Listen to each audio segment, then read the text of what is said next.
Hello there, my name's Gina Gardiner. I'm an international best-selling author, I'm an empowerment coach, and I work strategically with businesses. Those of you that don't know me are probably thinking, who is this woman? But I'm someone who's had over 30 years experience in helping people step into their power. I have a huge, hairy, audacious mission, and that is to impact positively on 1 million people within the next 5 years. We live in a world which is full of fear, with people who feel that they're not enough. There's never been more people taking antidepressants. I was speaking to a pharmacist a couple of days ago, and he reckons that half the prescriptions in the UK are now antidepressants. And I'm sure the picture in the Western world, America, Canada, Australia, is probably not a lot different. I've worked with hundreds of clients and I've helped them step into their power. Now, it would be very easy to think that, all of that is around just doing things for other people. But I've walked my talk. Those of you that know me will know that I've learnt to walk twice as an adult, and it's been a real challenge. But one of the things that's helped me, and one of the things in terms of helping other people, is to recognize that it's not the challenge that defines us, but actually what we do with it. Over the years, I've helped many, many people, individuals, couples, whole families. I've worked with whole organizations, with teams, with the senior decision makers. And what I recognized is that we all have much more potential, much more power than we actually think we have. And it's all about being genuinely, authentically who we are. But that can feel so tricky because there are so many demands upon us. We have so many beliefs, a lot of those which are limiting, which keep us small. There are so many pitfalls that you can fall into. Fear of success, fear of failure, not knowing how to take the next step, feeling alone. And so over the years, I've recognized that I have a job to do and that I have a purpose. Now, I'm 65, and many people at this age are turning around and saying, it's time to do less, to do nothing. But for me, my passion is helping people become their best selves. I can't do it for people.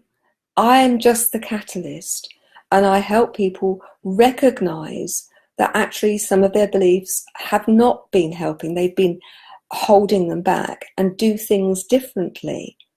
I help people have a different perspective on life, and I help with very practical solutions that I've developed and used myself and within my school.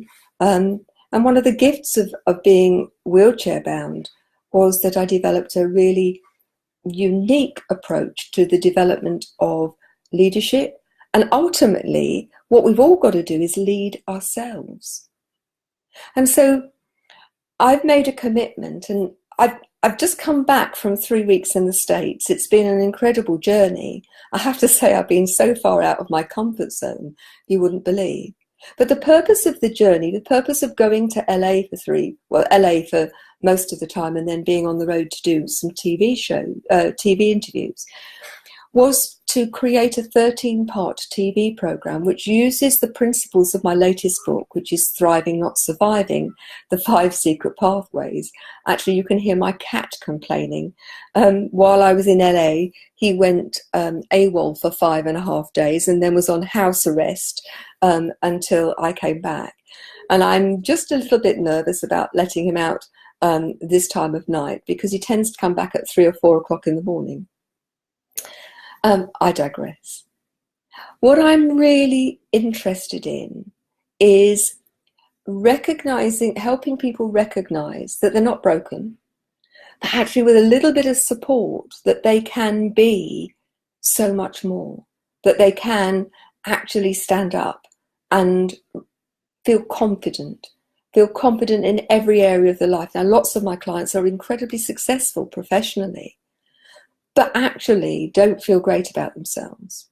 And often that's one of the reasons why people are successful, because nothing's ever good enough to make them feel that they're enough.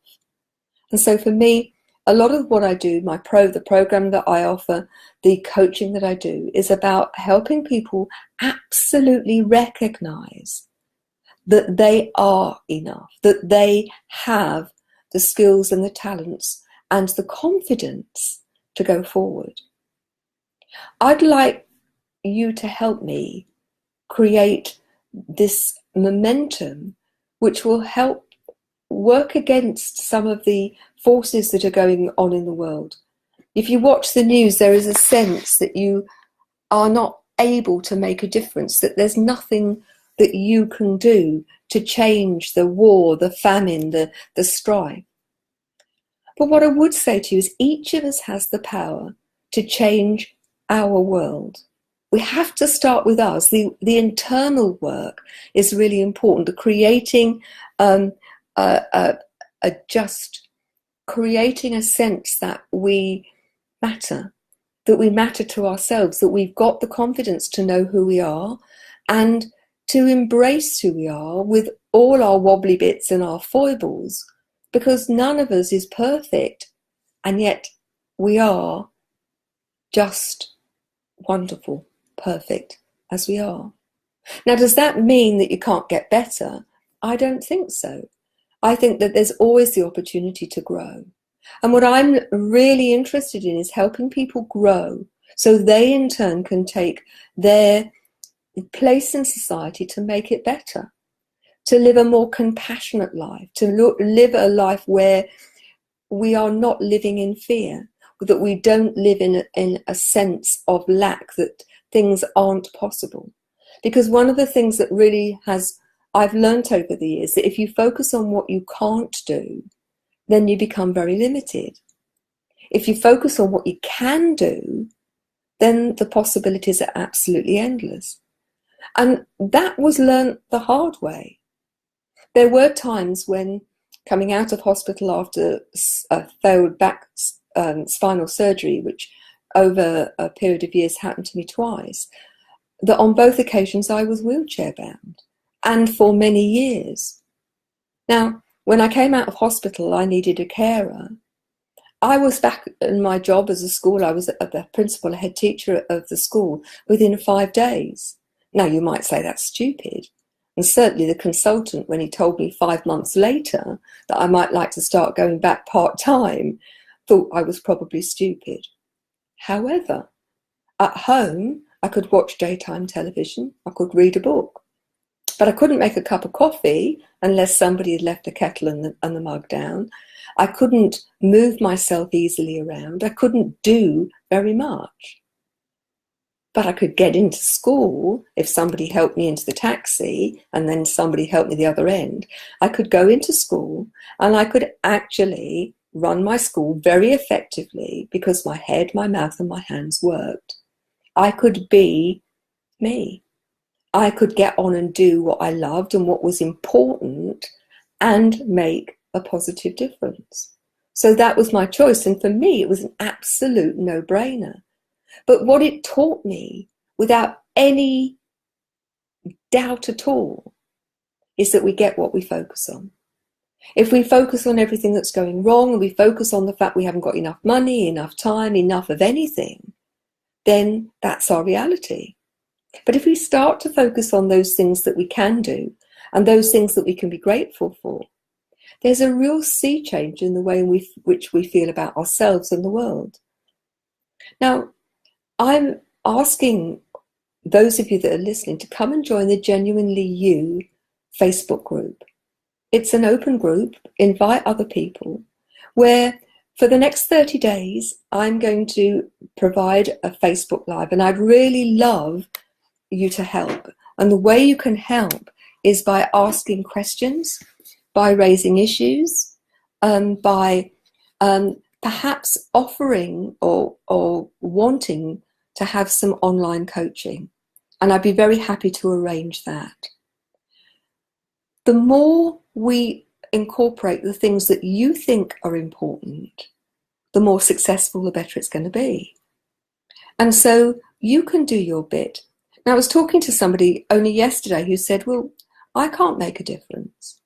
And I'm reminded of an old saying, it's an old African saying, which says, if you think that you can't actually make a difference because you're too small, just think what it's like when you're trapped in your bedroom with a mosquito at night. That tiny, tiny little creature has an incredibly powerful impact on you and your sleep. And it's the same for you. We can't change the world, but we can change our world bit by bit in every conversation that we have with the people that we love, with the people that we meet, with people that we don't know, but actually about thinking about how we can best make a difference to them. Random acts of kindness, for example. 95% of what we talk about, how we act, what the language that we use is habitual. We don't think about it at all. And one of the things that you can do is make a huge difference simply by thinking about the way in which you think. Thinking about whether you're going to retort negatively, brusquely to somebody who said something and that you've interpreted their motive as a negative one. There are so many ways that we can actively change our world and the people that we are spending our time with. And we can do that very subtly just by making those shifts. Because when we shift, then other people around us shift. If we model, if we show by example, then other people are going to take that on board. And that works negatively and positively.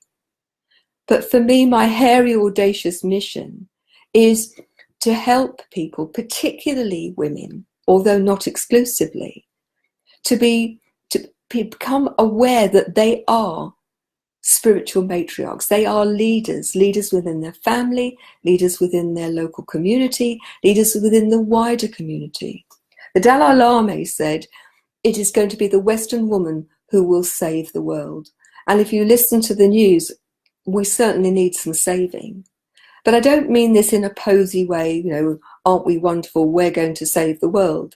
That's not what this is about. This is about getting like-minded people who see themselves as on their journey, their life journey, who want to be the best they can be, who want to take action, who want to make a positive difference. They may not know how yet, and that's fine.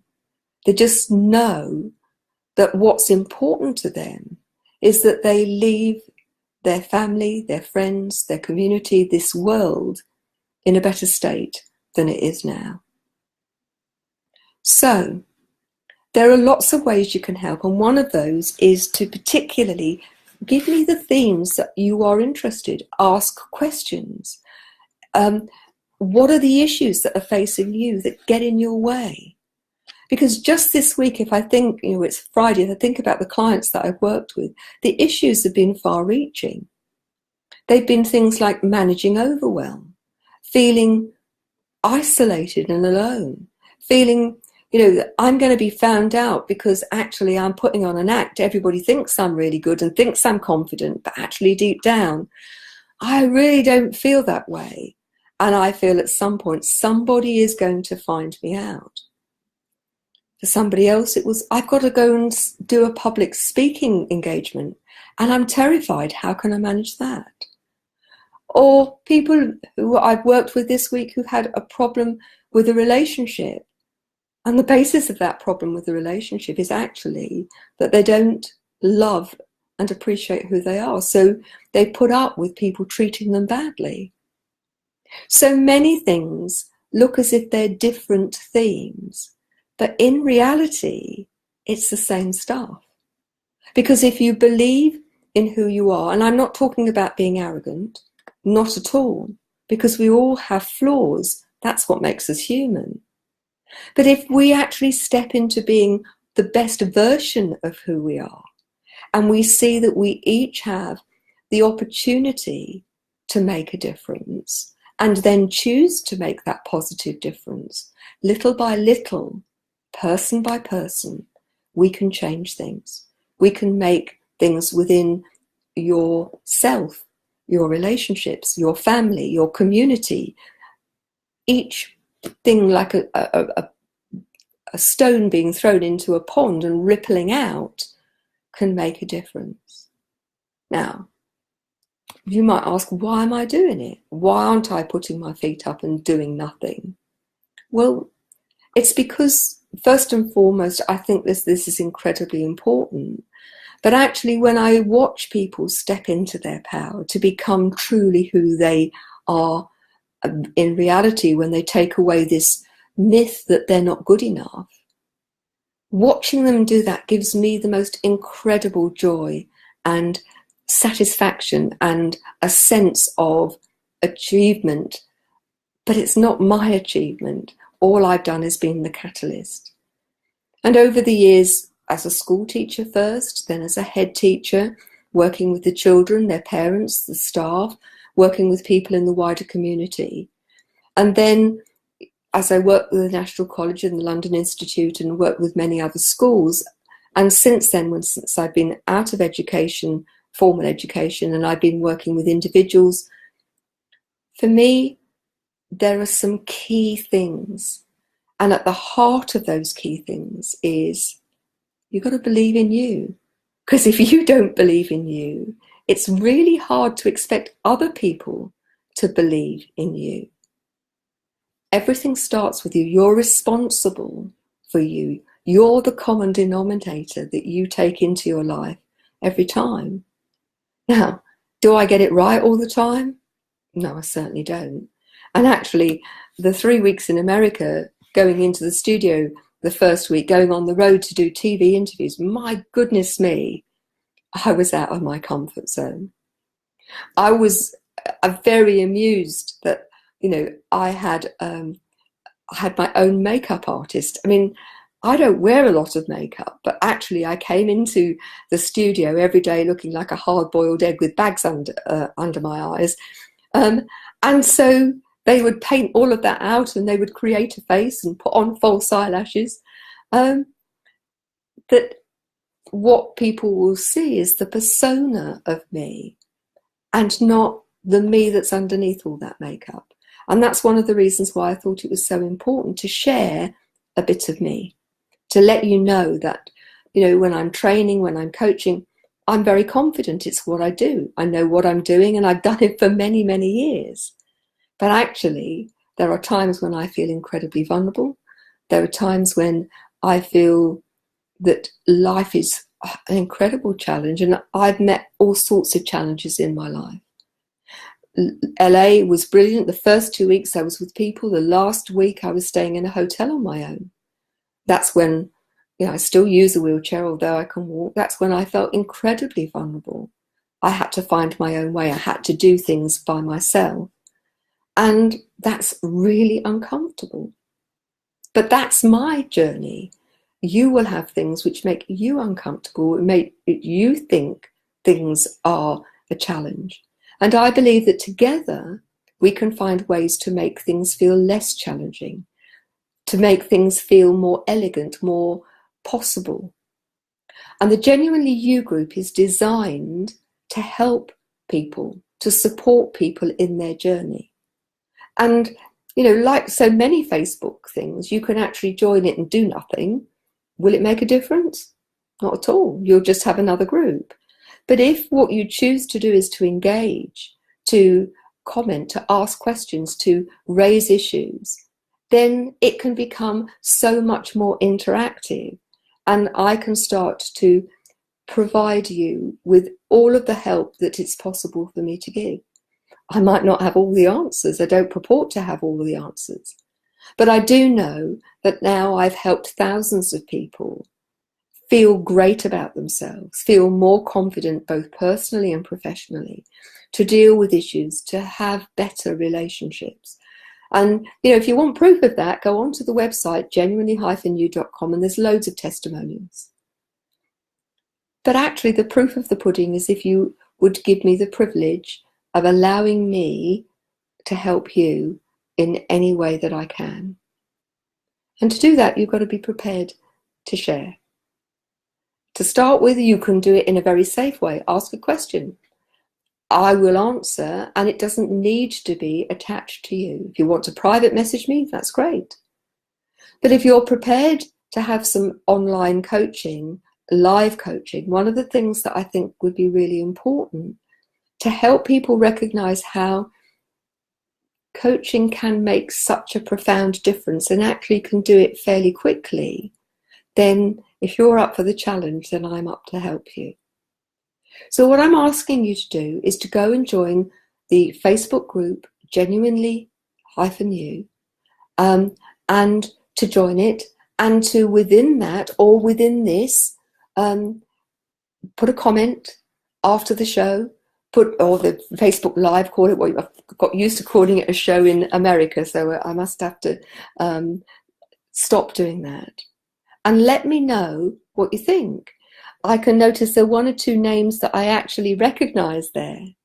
Those are people who know me from the past. So, you know, if your experience of me is something different, well, I'm not being authentic. But authentically, my purpose in life is to help people grow, is to help people step into their power.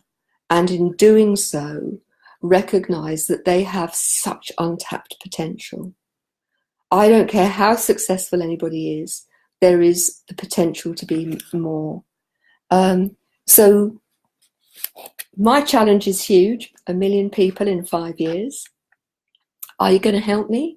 Are you going to share this? Are you going to engage in the process and be one of those spiritual matriarchs or patriarchs who is actually going to make a difference within their own family in terms of how you show up within your community, your friends and your colleagues, and whether together in our small way we can start joining the dots and making the ripples bigger and more powerful, and make some changes that will impact small to start with, but who knows where that'll lead.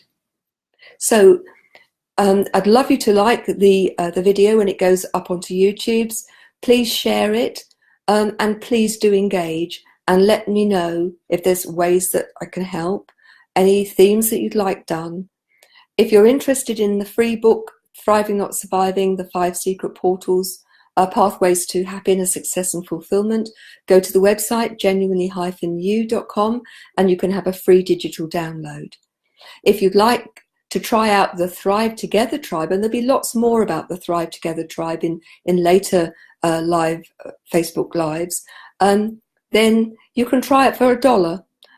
We need the $1 to actually trigger the whole system, but you can do it for a whole month completely and utterly risk-free. So thank you very much for those of you that have joined me tonight, and for those who joined this when it's no longer live but it is being repeated.